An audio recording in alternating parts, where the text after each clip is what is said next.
Check Bobby అన్న చెప్పండి అన్న. తాత కాదు తమ్ముడు. ఏంటి sir me fans following? Thank you sir అందరికీ ఒకళ్ళు ఇద్దరు మనవాళ్ళు ఉంటారు సార్. నాకు లక్షలాది మంది మనవాళ్ళు ఉన్నారు. సార్ బాబీ గారు, చిన్న క్వశ్చన్ సార్. బాబీ గారు, దేవిశ్రీ ప్రసాద్ గారిని మీరు ఇష్టపడి వదిలేశారా, కష్టపడి వదిలేశారా? అదే కాదండి, అదేం ప్రశ్న.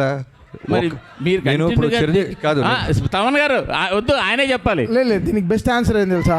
పాస్. అలా కుదురుతుంది కాదు సార్. మీరు బలవంతంగా వదలాల్సి వచ్చిందా, లేకపోతే ఇష్టపడి వదిలేరా? కాదండి, నేను 6 సినిమాలు చేస్తే 6 హీరోలు మారారు. కాదు బాబీ గారిని ఇప్పుడు నేనే ఇబ్బంది పెట్టా బాబీ గారిని. ఎందుకంటే నేను మీకు కాంట్రవర్సీ కావాలని ఆయన బ్యాగ్జో ఇస్తున్నారు. అది కాదు, మీకు తెలుసు.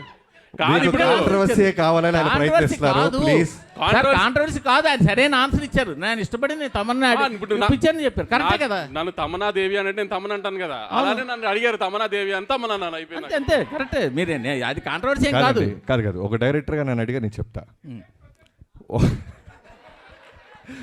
ఒక్కొక్క సినిమాకి, ఒక కథకి ఒక హీరో ఎలా ఫిట్ అవుతారో, సూట్ అవుతారో, అలానే టెక్నీషియన్స్ కూడా ఆ కథే కోరుద్ది. ఈ సినిమాకి తమన్ గారే కరెక్ట్ అని మీ టీం అందరూ భావించాం. సో తమన్ గారు ఈ సినిమాకి, ఇలాంటి సినిమాకి దేవి మ్యూజిక్ ఇవ్వలేరంటారా? మీకు మళ్ళీ కాంట్రవర్సీ కావాలి? కాదు, మీరు అంటున్నారు కదా, డిమాండ్ చేసి. కాదు తాతగారు, సారీ మూర్తి గారు,